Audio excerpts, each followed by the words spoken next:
Windows towards Jerusalem. The night loyalty spoke louder than the law. If you've ever felt like you're being held back, have you ever felt like this isn't the place for me to go? I don't know what to do here. I want you to stick with me for the next few minutes. We're going to go into just an amazing story.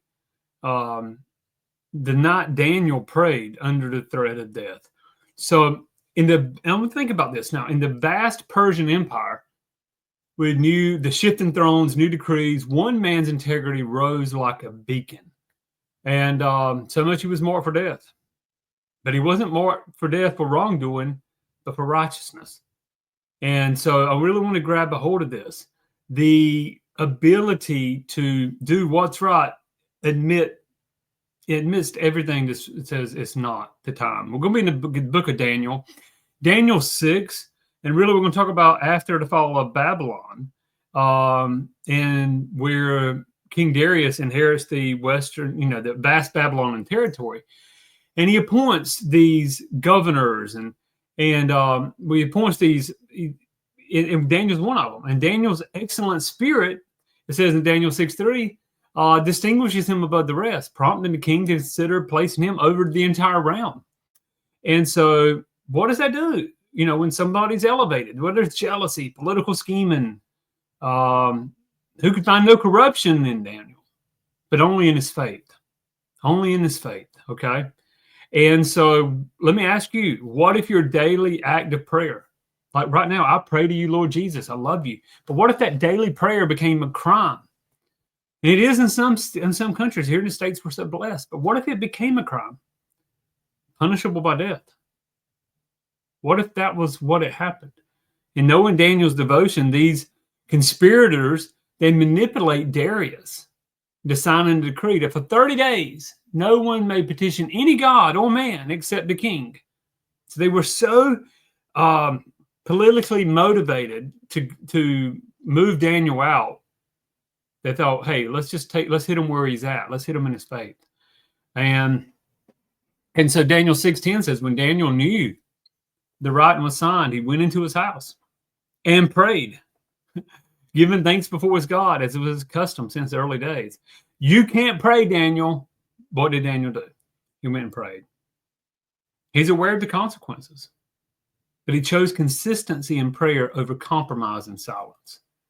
He opens his windows towards Jerusalem, a city in ruins at this time, but he was dead. Hey, I'm signifying hope, remembrance, and covenant.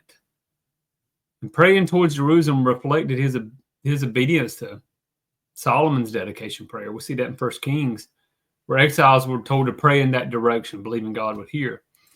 So, but here's the thing. Here's the hook I want you to grab a hold of. Not even a king could save a man whose prayer broke the law he signed. Daniel was caught. He's caught praying. He's brought before Darius, the king, distressed. Because remember, he's in favor with the king here, but he's distressed. He tries to save him, but the law binds his royal hands. We talked about this, I believe, yesterday. Job 22:28. When a king, when you make a decree, it will be established. When a king made a decree, it was established. So what did they do? They go, Daniel. He cast him into the lion's den. I couldn't imagine walking into a den with lions that are hungry, that are ready to eat. And here you are, right? And the king, and I love this, says both sleepless and fasting, says, may your God whom you serve continuously, may he deliver you. He knew he was bound by his own decree, but he said, may your God actually just deliver you. And this is where heaven's power meets earthly injustice. And I love this. The lions, they are muzzled by the angel of the Lord. Do you know you have angels overlooking you? We have angels overlooking us today. And they muzzled the mouth of the lion. Daniel emerges the next morning. It says in Daniel 6:22, his innocence is declared. Think about this. Now, lions represent here, in this context, death. They represent dominion. But God's dominion proves superior. And that sealed stone, the king's anguish echoes. It just echoes a messianic foreshadow we actually see later in the tomb of Christ. The very law, here's the key. I want you to grab hold of it. The very law to condemn prayer becomes the law that exalts his power. Daniel's, it's just when Darius made this decree and the people prayed, they were thrown into the lion den and they were immediately killed. But not Daniel. Not Daniel. And it's so powerful here. Political power is then reshaped.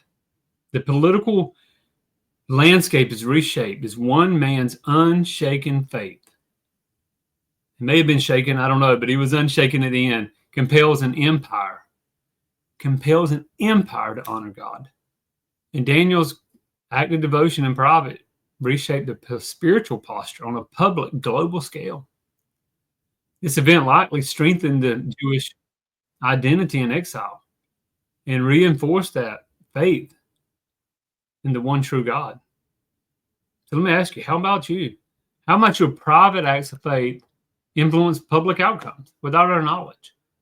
Maybe you're watching this and you're saying, Lord, I want to pray. Maybe it's a private act of faith, private prayer. You're praying for our nation. You're praying for other nations. You're praying for political leaders. You're praying for your pastors.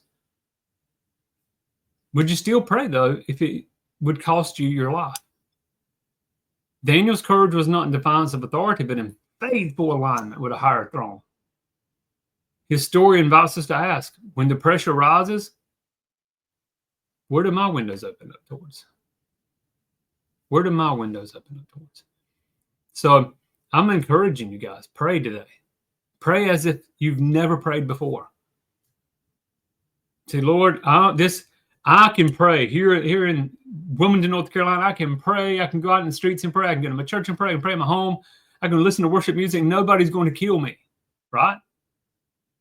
Maybe that's not true where you're at, but will you still pray? Will you pray even in the midst of adversity and danger? Call upon the name Lord Jesus. Lift his name up high, and he'll draw all men unto him. Pray this has been a blessing to you guys. Hit that subscribe button. If you haven't ever followed, hit the subscribe button, hit the share. Comment below. Comment below. Let us know where you're at, where you're watching from, something maybe you're praying for. I promise to respond to every one of them. This is Pastor Wayne. I honor you. I bless you. Go out there today. Let loyalty to the Lord speak louder than the law. God bless.